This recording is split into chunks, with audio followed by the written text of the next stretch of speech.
Hello दोस्तों, कैसे हैं आप लोग। मैं हूं यूसुफ और आज हम लोग एक प्रोडक्ट का रिव्यू करने लगे हैं। ये बेसिकली गेमिंग लैपटॉप है। ये HP pavilion notebook gaming laptop है। वैसे इसको हम लोग बेडशीट गेमिंग लैपटॉप भी बोलते हैं। ये फ्रंट से कुछ इस अंदाज से है और इसको मैं आपको बैक साइड से दिखाता हूँ। अगर हम लोग इसकी बैक साइड देखें तो कुछ इस अंदाज में ये शो होता है। और इसकी ये वाली जो है ये बैटरी है और बाकी जो इसके चीज़ें हैं वो इस एरिया में मौजूद होती हैं। यानी कि हमने रैम वगैरह बाकी चीज़ अगर इसमें लगाने तो यहाँ से हम लोग लगा सकते हैं। चलो हम लोग कर लेते हैं इसको ओपन। इसको जब हम लोग ओपन करते हैं तो हमें एक बहुत अच्छा चीज़ इसमें नज़र आती है। और इसके जो कीबोर्ड की हम लोग बात करें तो कीबोर्ड जो है इसमें न्यूमेरिक कीबोर्ड है। यानी कि यहाँ पे हमारे पास बहुत सारे बटन हैं और जिस तरह न्यूमेरिक कीबोर्ड होता है बिल्कुल वैसे ही ये है। और यहाँ पे अगर हम लोग ये मैं आपको बता रहा हूँ कि यहाँ पे ये न्यूमेरिक कीबोर्ड है और यहाँ से हमारे पास बाकी जो आम कीबोर्ड के बटन होते हैं वो मौजूद हैं। और काफ़ी अच्छी लुक है, बहुत सॉफ्ट बटन है ओवरऑल। और अगर इनके बटन को यूज़ किया जाए तो ये यूज़ करने में बहुत ही सॉफ्ट हैं और बहुत अच्छी फीलिंग आती है। यानी कि जिस तरह गेमिंग लैपटॉप होना चाहिए बिल्कुल वैसे ही इसके बटन हैं, बहुत ज़बरदस्त हैं। मुझे बहुत ज़्यादा पसंद है इसके बटन। चलें जी, अब हम लोग बात कर लेते हैं इसके माउस पैड की। जो इसका माउस पैड है वो नॉर्मल कंप्यूटर से थोड़ा सा बड़ा है। और इसमें एक और चीज़ है कि इसमें जो सेपरेट बटन दिए होते हैं वो नहीं है, ये एक ही यानी कि बड़ी सी जिस तरह आपको नज़र आए बिल्कुल ऐसे ही है। और इसमें हम लोग जब प्रेस करते हैं ये थोड़ा सा अंदर भी चला जाता है और एक थोड़ी सी वॉइस भी पैदा होती है। लेकिन इसमें स्क्रॉलिंग की जो ऑप्शन है वो भी मौजूद नहीं है इस माउस पैड के अंदर। लेकिन ओवरऑल एक अच्छा पैड है जिसको हम लोग गेमिंग के अंदर यूज़ कर सकते हैं। लेकिन हमें एक्सटर्नल जो गेमिंग माउस है उसकी भी ज़रूरत पड़ती है। चलें जी, अब हम लोग देख लेते हैं बाकी स्पेसिफिकेशन को। ये core i7 6th generation laptop है और इसमें कंपनी ने 2 ग्राफिक कार्ड्स हमें दिए हुए हैं। यानी कि इसमें ग्राफिक एक इंटरनल है और एक एक्सटर्नल है। जो एक्सटर्नल ग्राफिक कार्ड है वो है NVIDIA का GT Force 950M graphic card इसके अंदर लगाया हुआ है।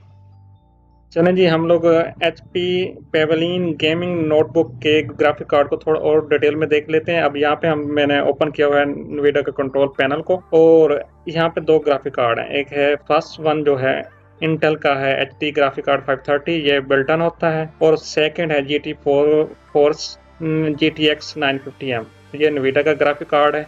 गेमिंग के अंदर और ग्राफिक के अंदर ये बहुत ज़्यादा यूज़ होता है। जो लोग फोटोशॉप या ग्राफिक का काम करते हैं उनके लिए भी ये लैपटॉप बहुत ज़्यादा हेल्पफुल है।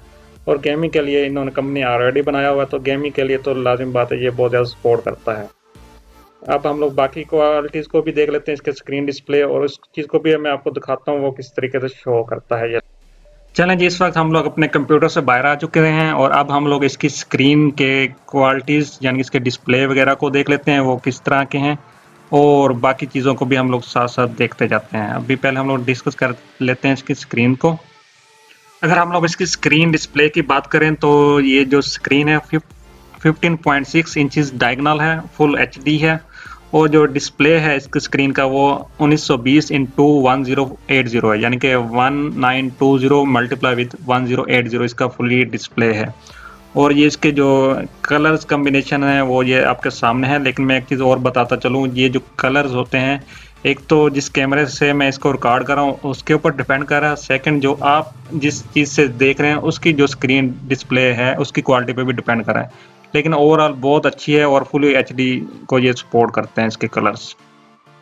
अगर इसके टच स्क्रीन की बात की जाए तो ये जो लैपटॉप है ये सीरीज़ जो है टच स्क्रीन को भी सपोर्ट करती है। लेकिन इस वक्त जो मैं जिस लैपटॉप का रिव्यू कर रहा हूँ इसमें टच स्क्रीन की ऑप्शन मौजूद नहीं है। लेकिन इससे ऊपर वाला जो मॉडल्स हैं उसके अंदर ये टच स्क्रीन को भी सपोर्ट करता है, लेकिन उनकी प्राइस थोड़ी सी ज़्यादा है as compare to this model. जब हम लोग इस पे गेम वगैरह प्ले करते हैं तो इसकी जो स्क्रीन है वो अपना डिस्प्ले कुछ इस अंदाज में शो करती है, ये आपके सामने है। वैसे हम इसके डिस्प्ले को एक अच्छा डिस्प्ले कह सकते हैं फॉर गेमिंग पर्पस के लिए।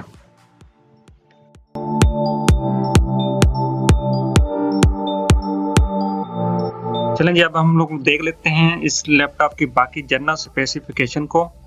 और इसमें जब हम लोग ऑपरेटिंग सिस्टम की बात करते हैं तो इसमें विंडो 10 है और 64 बाइट है।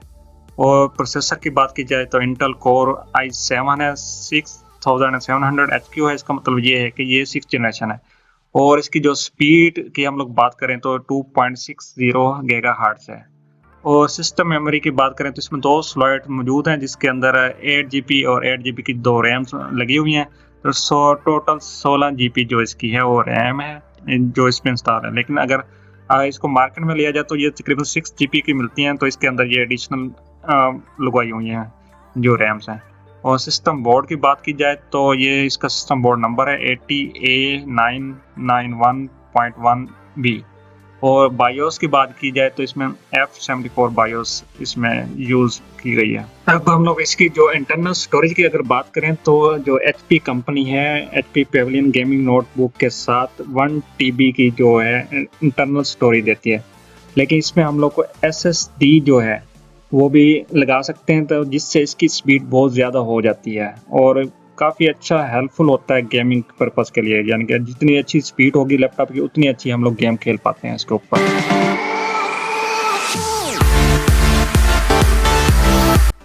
चलें जी, अब हम लोग बात कर लेते हैं इसकी एक्सटर्नल पोर्ट के। तो इसकी लेफ्ट साइड पर एक चार्जिंग पोर्ट है, इसके बाद M.2 पोर्ट है, 2 USB पोर्ट्स हैं, इसके साथ एक CD रोम भी है।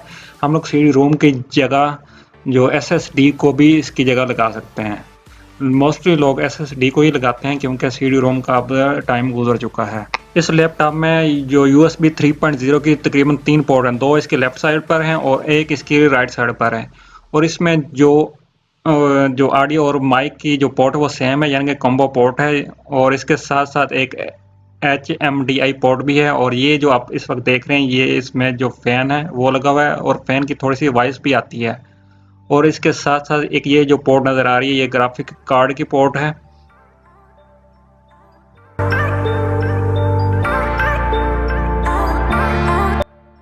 इस लैपटॉप में जो कीबोर्ड है इसके बैकएंड पे LED लाइट भी लगी हुई है जो गेमिंग के लैपटॉप में अक्सर मौजूद होती है। और ये फुल रोशनी में कुछ इस अंदाज में इसकी लाइटिंग शो होती है। अभी मैं लाइट ऑफ करके भी आपको दिखाता हूँ कि उसमें ये कैसी शो होती है। जब हम लोग लाइट ऑफ करते हैं तो इसकी जो LED की जो लाइटिंग है वो कुछ इस अंदाज में नज़र आती है। और ये एक चीज़ नोट करने वाली है कि ये जो है LED ग्रीन LED है ओनली, और इसके अलावा इसमें और कोई कलर इस वक्त मौजूद नहीं है, सिर्फ ओनली ग्रीन कलर ही इसमें अवेलेबल है। और इस लैपटॉप के डिज़ाइनिंग के अंदर ग्रीन कलर को शेड ही दिया गया है, तो इस वजह से LED का कलर भी ग्रीन दिया गया और देखने में बहुत अच्छी लुक आती है। स्पेशली गेमिंग लैपटॉप में तो LED जो लाइटिंग होती है वो बहुत अच्छा इफेक्ट दे रही होती है।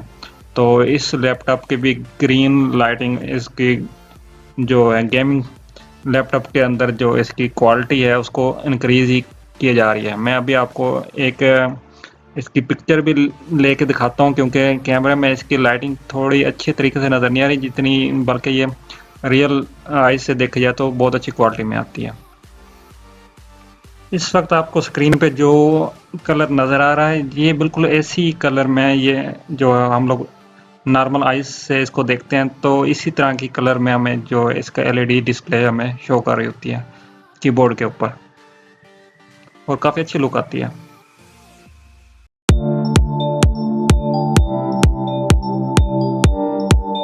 चलें जी, अब हम लोग कर लेते हैं इस लैपटॉप का वेट। जब हम लोग इसका वेट करते हैं तो ये तकरीबन 2280 ग्राम बनता है, और ये अगर इसको पाउंड में कन्वर्ट करें तो ये 5 पाउंड बन जाता है।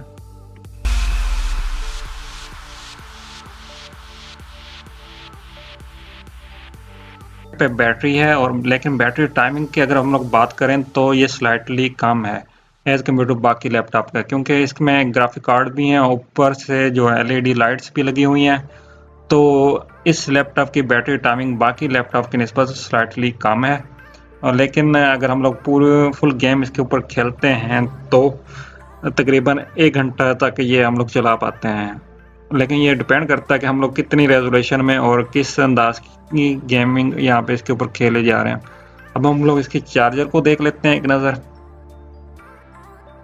इस लैपटॉप का जो चार्जर है वो 90 वोल्ट का है, और इसको जो इनपुट जो वोल्टेज चाहिए होती है वो 220 से लेकर 110 तक चाहिए, यानी कि 110 वोल्टेज पे भी ये चल जाता है और 220 वोल्टेज पे भी इसको हम लोग आराम से चला पाते हैं। और जब हम लोग इसको पोर्ट में लगाते हैं चार्जर को तो जो लाइट है वो ऑन हो जाती है, जो जिससे हमें पता चलता है कि ये लैपटॉप की चार्जिंग हो रही है। मैं अभी आपको दिखाता हूँ इसकी लाइट को कि किस तरीके से एक लाइट ऑन हो जाती है। 1 मिनट रुकें ज़रा, मुझे चार्जिंग लगाने दें। तो जब हम लोग इसको लगाते हैं तो इस तरह की एक लाइट ऑन हो जाती है, और जैसे ये लाइट वाइट होती है तो इसका मतलब है कि इसकी चार्जिंग कंप्लीट हो चुकी है। चलिए दोस्तों, इस तरीके से हम लोगों ने इसका रिव्यू कंप्लीट कर लिया। मैं उम्मीद करता हूँ कि आपको ये वीडियो पसंद आई होगी। अभी तक अगर आपने इसको लाइक नहीं किया तो लाइक कर लें और कमेंट कर दें और अपने दोस्तों के साथ शेयर कर लें। अगर आपने कोई भी पॉइंट इसमें पूछना है तो उसके लिए कमेंट्स कर दें। अगर आपको कैसी वीडियो लगी है उसके बारे में बताएं कमेंट्स करके। ओके जी, अल्लाह हाफिज़, अपना ख्याल रखें।